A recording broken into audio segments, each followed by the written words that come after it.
Now, here is a recording that gives me great pride to do, and in regards to our Caribbean neighbor Barbados. And they did something recently that you have to give them props for, at least symbolically in that case. And they basically said, hey, we're no longer going to be a slave colony for Britain, and we are going to be a republic. So let us read this. So the Caribbean island of Barbados this past Monday prepared to wave goodbye to Queen Elizabeth II as head of state as cut ties as colonial past became a republic for the first time in history. The preparation came a month after the Parliament of the former British colony, once named Little England, elected its first ever president in a two-thirds majority, following a push to become a republic that began more than two decades ago. Thousands of people are expected to watch the late-night event on TV, listen to it on radio, see it in person at the popular square, where the statue of a well-known British lord was removed last year amid a worldwide push to eradicate symbols of oppression. Yeah, and Jamaica unfortunately said, hey, we are going to do quite the opposite because we're not on that independence shit. Right. Alright, so some quotes I don't care for. The most prolific guest will be Prince Charles, and I'm pretty sure that he's saying these damn niggers. Okay, how dare this nigger colony assert independence from us. But they had to be there basically say, okay, we're just here to save face. Right. Prince Charles will arrive Sunday in Barbados, an island of more than 300,000 people, and one of the wealthier nations in the Caribbean, dependent on tourism, manufacturing, and finance. The Prince of Wales was greeted with a 20-gun salute, is scheduled to speak ahead of the president-elect. Barbados Governor General Sandra Mason was appointed by the Queen, scheduled to be sworn in as president shortly after midnight on Tuesday, which marks the island's 55th independence from Britain. Alright, and basically, the sort of quotes I don't care for. They're trying to make it more about Sandra Mason's gender more than anything. Alright, so Mason 72. Alright, so attorney and judge was also served in ambassador to Venezuela, Colombia, Chile, and Brazil. Barbados has slowly distills from the colonial past, have gained independence from the UK in November in 1966, decades ago, more than 300 centuries after English settlers arrived and basically turn and colonize the country. No doubt after wiping out a lot of the native inhabitants and bring African slaves to do their footwork, dirty work. In 2005, Barbados dropped the London Privy Council in favor of the Trinidad-based Caribbean Courts of Justice as final court of appeal. Then in 2008, it proposed a referendum on the issue of becoming a republic, but it was pushed back indefinitely. No doubt a lot of the house Negroes and Coons said, no, we don't really want to. We still consider ourselves Europeans, mean dark-skinned Europeans, so we don't want to hear none of that independence talk. But fortunately, they pushed back against that fuckery, I'm glad to see. Then in 2000, last year, Barbados announced plans to stop up being a constitutional monarchy, moved the statue of British Vice Admiral Horatio Nelson from National Theatre Square, location ceremony to celebrate the looming republic status. Because I think the George Floyd protest, which again Jamaica was late to the ball on. Well, we're not late, we just don't care. Barbados did not need permission from UK to become republic, although the island remained a member of the Commonwealth, which is what basically said, okay, we'll just give you a little symbolic independence, but yeah, we're still going to find a way to keep you under our thumbs.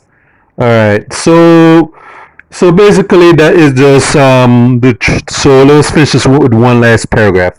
The transformation into a republic is an event the Caribbean has not seen since the 1970s when Guyana, Dominica, and Trinidad and Tobago became republics. So that's it. So symbolic note, I give props to Barbados. Now, bear in mind for people who did not read the whole story, there's still some strings attached to it though, right? Because the fact that it's still part of the Commonwealth, yeah, that means that Britain still has some kind of hold on seeing them, not as blatant. But I have to give props to Mia Motley in that symbolically, but we still have ways to go because we are Britain and the Britain and all the other European and the rest of the empire.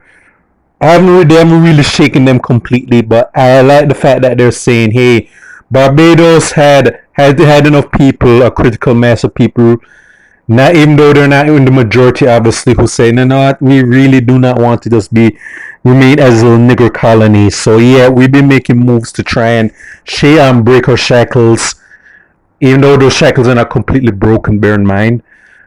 Whereas Jamaica and rest of some other places in the Caribbean say, you know what, we ain't trying to hear the independence talks, all right? We like being on that plantation. We like being slaves. We like to think of ourselves as dark-skinned Europeans. So we're not really going to do to it. And the reason why I say with Jamaica, why it's contrast to Jamaica, my homeland, is that Jamaica, we should have done the same thing too. We should have gotten rid of the monarchy, and yeah, we'd still be a Commonwealth country, which would still have to fight the long term to be to